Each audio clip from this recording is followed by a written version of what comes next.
Shalom. All praises, glory, and honor to Yahweh, Bahashem, Yahweh Shai, Bahashem, Rachak Kodash. Double honors to the apostles and the elders of Great Millstone who taught us this truth. Peace and mercy to the Lord's elect scattered throughout the earth. Yahweh is the name of the Heavenly Father, meaning He is, He exists, He to be. Yahweh Shai is the name of His Son, meaning He deliver or He Savior. And we are the real Israelites, us so-called Negroes, Latinos, and Native Americans. All right. And I'm coming back in the spirit with another quick video. Lord's will is edifying. And it says the 7 best military commanders of all time, according to Napoleon Bonaparte. All right. And this is, an article in the topic of military and defense.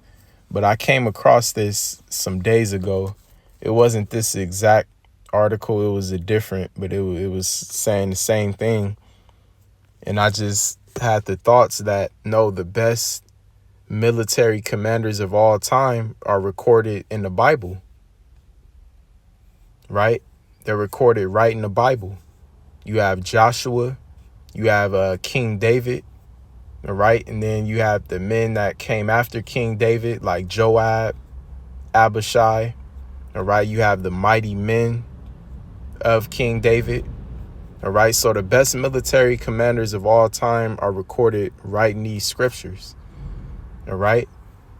And I also was thinking, you have all of these, these Hollywood movies that they put millions of dollars into, all these so-called superhero movies, Marvel, DC.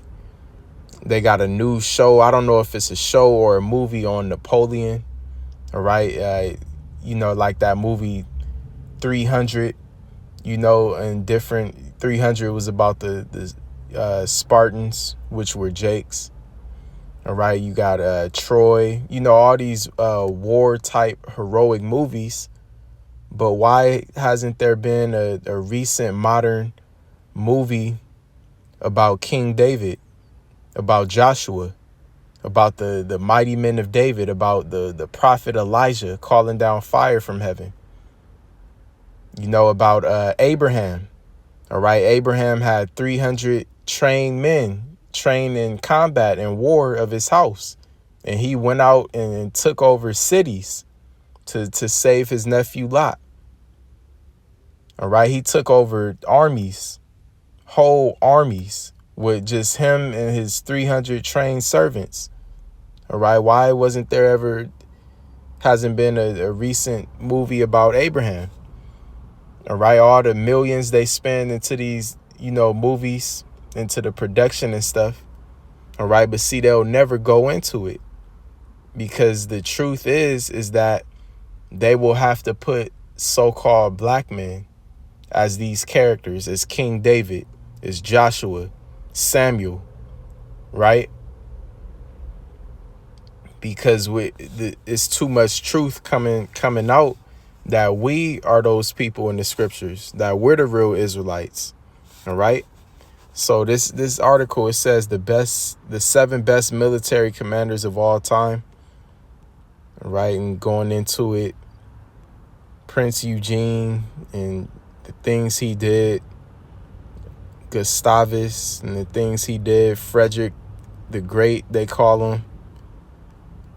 All of these guys, Hannibal, which Hannibal was an Israelite. All right. Then you got Julius Caesar, and they're probably, Alexander the Great. All right. And all the things he did. But when you go into the scriptures, the men of the Lord did way more marvelous acts than any of those men. All right, let's go into it. See, y'all get this Bible app. We'll start off from Joshua. And I only have three scriptures, 3 precepts to prove this point. But let's go to Joshua 11. And we'll start at verse 16. It says Joshua takes the whole land. All right. And that's downplayed in this modern world. What Joshua and the armies of Israel actually did is very downplayed. Let's go to a map.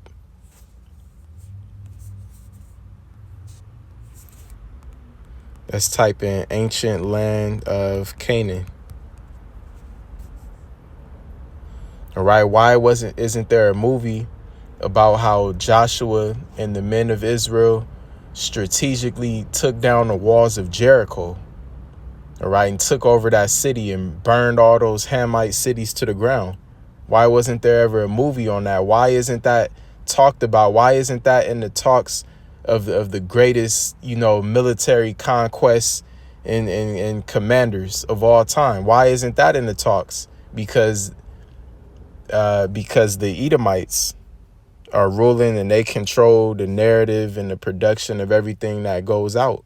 So they're going to exalt themselves and their heroic figures, like Alexander the Great, who was an Edomite, Julius Caesar, who also was an Edomite, right? Napoleon and all of these other Edomites, they exalt them. All right. But when you really go into the history, our forefathers, all right, the Israelites, they had the greatest conquests and greatest acts of all time because Yahweh Ba'ashem Yahweh Shai, the Most High Power, was with us. All right.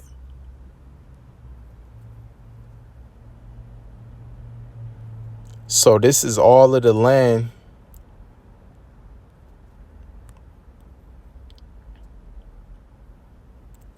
that Joshua took. All right, I typed in ancient land of Canaan.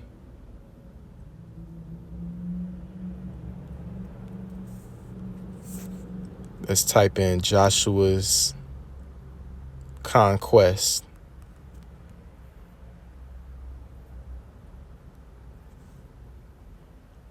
All right, so before Joshua and Israel came and took over this land, it was occupied by heathens, by the Hamites, all right, by the Canaanites in particular. All right, and Joshua, through the Spirit of the Lord, took the armies of Israel and went on a whole campaign and took over all of these lands, you see. All right, and it's not even so much that he did it, but it's the details and how he did it and what went down, like the walls of Jericho coming down, all right, by miraculous wonders, all right, but that's downplayed and it's not talked about when you really read the book of Joshua and go into the details of what was being done, all right, same with King David, and we'll get into it, but going into the scriptures, this is Joshua 11:16, Joshua takes the whole land. So Joshua took all that land, the hills and all the south country and all the land of Goshen and the valley and the plain and the mountain of Israel and the valley of the same, even the Mount Halat that goeth up to Seir, even to Baal Gad in the valley of Lebanon under Mount Hermon. And all their kings he took and smote them and slew them, right? Joshua was just taking over kingdoms. It says Joshua made war along with all those kings. There was not a city that made peace with the children of Israel, save the Hivites, the inhabitants of Gibeon.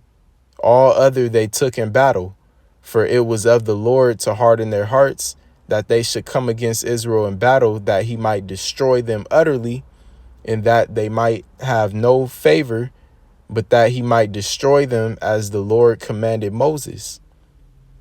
It says, and at that time came Joshua and cut off the Anakim from the mountains, from Hebron, from Debir, from Anab, and from all the mountains of Judah, and from all the mountains of Israel. Joshua destroyed them utterly with their cities, right? Because he was commanded to burn those cities that he took over, all right? And everything in it, man, woman, children, and animals, because the whole land was defiled. All right, because these Hamitic tribes, these Canaanites, they were into child sacrifice. They were into all type of wicked and demonic practices, right? Orgies and just all type of crazy stuff. All right, so everything was defiled. Everything needed to be destroyed and burned. Verse 22, it says, there was none of the Anakim left in the land of the children of Israel, only in Gaza and Gath and in Ashdod there remained.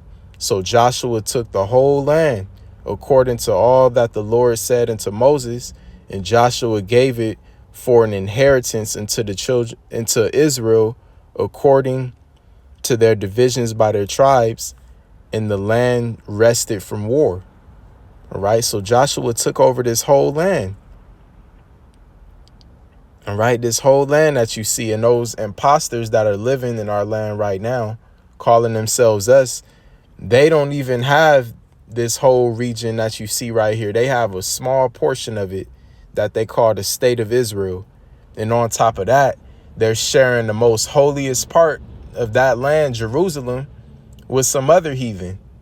All right, and allowing them to worship their idol in that land, in Jerusalem, the holiest part of this land. All right, so just, a quick side note, just showing you how much of a joke they are. All right, they are not the real people. All right, but Joshua took this whole land, and as we read, parted it to the tribes. All right, you have the northern kingdom, the kingdom of Israel, and the southern kingdom, the kingdom of Judah, which consisted of 3 tribes, Judah, Benjamin, and Levi. All right. Now, from Joshua, and all of this is downplayed, all right? It's not even talked about. You just really have to go into the scriptures to know about it, because Esau won't bring it out. Let's go to 1 Samuel 18.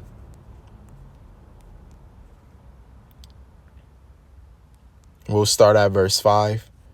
All right, and this is after David, before he was king. I believe he was anointed king already by Samuel during this time.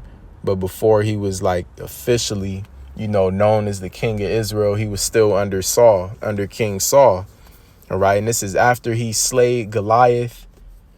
That in itself, why isn't there a Hollywood production type movie where they spend millions of dollars in the graphics and, what do they call it? Choreography and all of that. Why wasn't that spent into making a modern present movie? Because they got King David movies, but it's like low budget.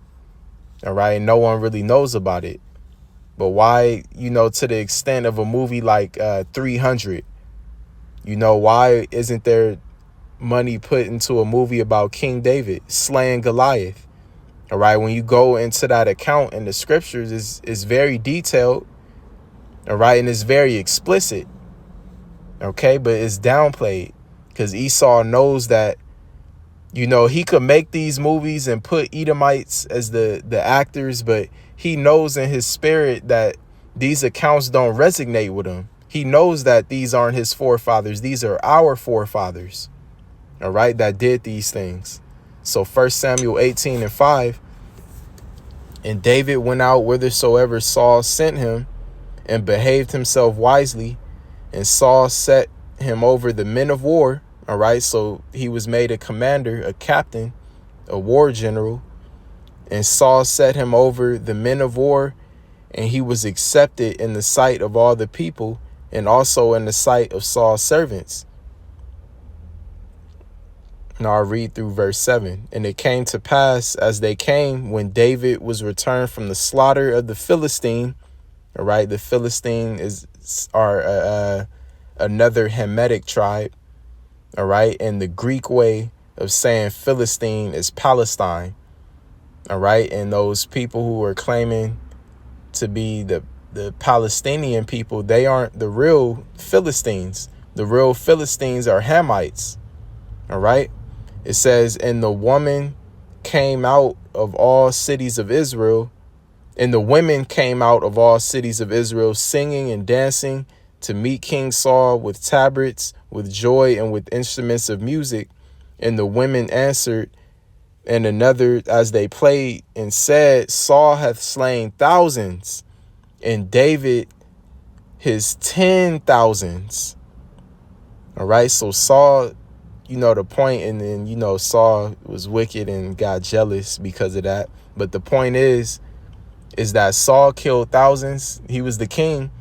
And David, all right, who was set over all the armies of Israel, he slayed tens of thousands of all different types of heathen, not only Philistines. All right. And when King David actually sat on the throne himself, and the men under him like Joab and Abishai, all right, and all his mighty men of war, they put all the heathen in check. All right, all the heathen in check, to the point where when King Solomon, David's son, sat on the throne, there was complete peace in the earth. There was no war. All right, and that was all due to the work, all right, the blood that King David and his mighty men shed amongst the heathen. He had all the heathen in subjection. All right, he had garrisons all throughout the land of Edom. All right, which modern day garrison is what do they call it? Like a military station. All right. So all the heathen were in subjection under the reign of David and Solomon. Now let's get into King David's mighty men. All right. And King David, he wasn't the only one to slay a giant. He just was the first to slay Goliath. But I believe Abishai and Asahel, I think Joab too, and certain other men, they killed Goliath's brothers, who were also giants. All right, and did all type of, mighty acts through the Spirit of the Lord. Let's get 2 Samuel 23. All right, so we come from a nation of kings, priests, and warriors. 2 Samuel 23, and we'll start at verse 8. It says, David's mighty men. These be the names of the mighty men whom David had. It says the Techmonite, and it calls them after these names. These are all Israelites, but it says the Techmonite because that was the, particular city in Israel that they came from, all right, which was linked to their tribe. It says the Techmonite that sat in the seat, chief among the captains, the same was Adino the Eznite. He lifted up his spear against 800, whom he slew at one time. All right. So just imagine this. All right. This was a war general, so to speak. All right. Adino the Eznite. All right. He lifted up his spear, just he himself, against 800 soldiers, and he killed them all at once. All right. He has spiritual power. All right. But see, this is downplayed. Okay. Yeah, we know about Samson. Samson did something similar. I think he killed 800 or 1,000 Philistines with the bone of the jawbone of a donkey. All right. But how about Adino, the Eznite, who lifted up his spear and slew 800 men at one time? All right. And that's not all. It says, and after him was Eleazar, the son of Dodo, the Ahohite, one of the three mighty men with David, when they defeated the Philistines that were gathered together to battle, and the men of Israel were gone away. He arose and smote the Philistines until his hand was weary. All right, that's how many of them Philistines he killed. His hand, it says, and his hand clave into the sword. Man, and this got me thinking it's carnal, but it's a Lil Wayne song where he was talking about shooting until his hand fall off. All right, but how about this? Eleazar, he was killing Philistines with the sword until his hand got tired. If it wasn't for his hand getting tired, he probably would have kept going. It says, and the Lord wrought a great victory that day, and the people returned after him only to a spoil. And after him was Shammah, the son of Agi, the Hararite, and the Philistines were gathered together into a troop, where was a piece of ground full of lentils, and the people fled from the Philistines. But he stood in the midst of the ground and defended it, and slew the Philistines, and the Lord wrought a great victory. So just imagine this one man. All right, everybody else ran away from the armies of the Philistines, and he stayed there and defended the ground of lentils. All right, and the Lord was with him, and it was a great victory. It says, and 3 of the 30 chief went down and came to David in the harvest time unto the cave of Adullam, and the troop of the Philistines pinched in the valley of Rephaim, and David was in the hold, and the garrison of the Philistines was in Bethlehem. All right, and again, a garrison is like a modern day military station. All right, it's a proper term for it, that modern military station, but it doesn't come to mind right now. But you know what I'm talking about. It says, and David lodged and said, oh, that one would give me drink of the water of the well of Bethlehem, which is by the gate. And that's where the Philistines had their garrison, where they were pitched at. It says, and the 3 mighty men break through the host of the Philistines. All right, only 3 men. All right, went through a whole army and drew water out of the well of Bethlehem that was by the gate, and took it and brought it to David. Nevertheless, he would not drink thereof, but poured it out unto the Lord. And he said, be it far from me, O Lord, that I should do this. Is not this the blood of the men that went in jeopardy of their lives? Therefore he would not drink it. These things did these 3 mighty men. It says, and Abishai, the brother of Joab, the son of Zeruiah, all right, which was Zeruiah was David's sister. All right, so these were David's nephews, Joab, Abishai, and the third brother is Asahel, which the scriptures say his feet were as swift. He was as swift as a roe, which is a deer. All right, so he was fast and light on his feet. It says, and he lifted up his spear against 300. All right, yeah, this is going into Abishai. All right, and he lifted up his spear against 300 and slew them, and had the name among 3. All right, so they exalt that movie, the movie 300. All right, which that's a very good movie, one of my favorites. All right, and that was Jake. Leonidas and the Spartans, those were Israelites. The Apocrypha tells us that the Spartans are our brethren. All right, meaning that they're Israelites, okay, who just went into another culture. All right, so that movie, it was 300 Spartans who were going up, which shows that, and that proves that the Spartans were Israelites, because they went with few numbers and took on armies. All right, the armies of the Persians at that time, and was running through them, until they met their end. All right, but that was in their spirit, because why we're reading about our forefathers. All right, so only with 300 Spartans, they were, victorious in a lot of battle. But what is that compared to what we're reading right now? All right, that money they put into that movie 300, just imagine, seeing this on film. All right, and in the kingdom, we'll be able to see it all played again. All right, one man, Abishai. All right, the son of David's sister, Zeruiah. All right, he lifted up his spear, just he himself, against 300 and slew them, killed them. All right, it says, and had the name among the 3. All right, so one man, he had to have spiritual power. All right, the Lord had to give him spiritual power. Just try to imagine that one man kills 300. All right, one man kills 300 men with a spear.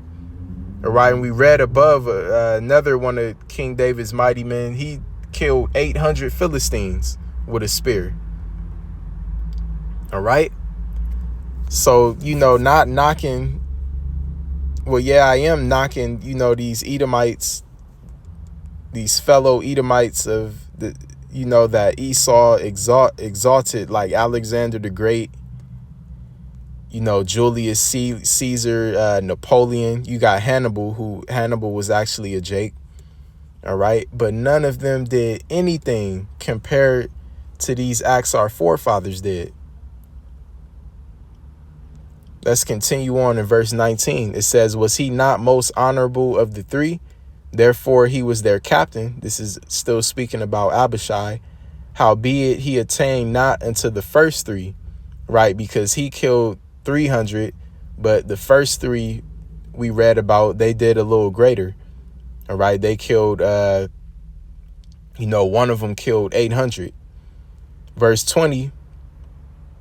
Yeah, we're on verse 20. It says, and Benaiah, the son of Jehoiada, all right, and Benaiah, when you go into the book of First Kings, he was King Solomon's hitman, all right, and he was no joke as we getting ready to read about him. It says, the son of a valiant man of Kabzeel, who had done many acts. He slew 2 lion-like men of Moab. All right. And the heathen, they had their warriors, like Goliath was a Philistine and he was a mighty warrior, a giant. All right. Well, Benaiah, he slew 2 lion-like men of Moab. All right. Just picture in today's time a big fat ass sumo wrestler. All right. But back in the ancient world, when everybody was at their, closer to their full potential, the heathen, they had certain mighty men like Goliath and like these lion-like men of Moab that we're reading about. All right. The scriptures isn't exaggerating when it describes them as lion-like men. All right. Not just some fucking goot you see walking around Chinatown. No, these were lion-like men of Moab. It says he went down also and slew a lion. All right, an actual lion. And remember, everything on the earth was bigger during this time. All right, so he slew a lion in the midst of a pit in time of snow. Just think about that. It's cold. All right, and in snow, you move slower. All right, and he slew a lion, an ancient world lion, in the time of snow. It says, and he slew an Egyptian, all right, a Hamite, a goodly man. And when you go into this word goodly, it goes into like a mighty man of war. All right. A very skilled man in war. All right. So, and he slew an Egyptian, a goodly man, and the Egyptian had a spear in his hand, but he went down into him with a staff, and he plucked the spear out of the Egyptian's hand and slew him with his own spear. Just imagine that. All right, he's facing a mighty warrior, a skilled warrior, Egyptian, who was probably a giant, all right, who had a spear. And he went up to him with just a shepherd's staff. And with that staff, he plucked the spear out of the Egyptian's hand and killed that Egyptian with his own spear. It says, these things did Benaiah, the son of Jehoiada, and had the name among 3 mighty men. He was more honorable than the 30, but he obtained not to the first 3, and David set him over his guard. All right. He was also over King Solomon's guard after David. It says Asahel, the brother of Joab, was one of the 30. All right. And then it just lists all of these names, the mighty men of David. So yeah, the point I wanted to hit has been proven through the Spirit. All right, Esau's talking about these were the 7 best military commanders of all time. But in reality, when you go into the scriptures, our forefathers, Joshua, King David, the men after King David that were in his house, all right, they did way mightier acts than anybody in this modern history. All right. And it's downplayed, but it's all right. When Yahweh Shai is coming to get his glory, you know, all of these things are going to be remembered amongst the world in the kingdom. All right. So Lord's will, this was an edifying lesson. All praises, glory, and honor to Yahweh, Bahashem, Yahweh Shai, Bahashem, Racha Kodash. Double honors to the apostles and the elders of Great Millstone. Peace and mercy to the Lord's elect.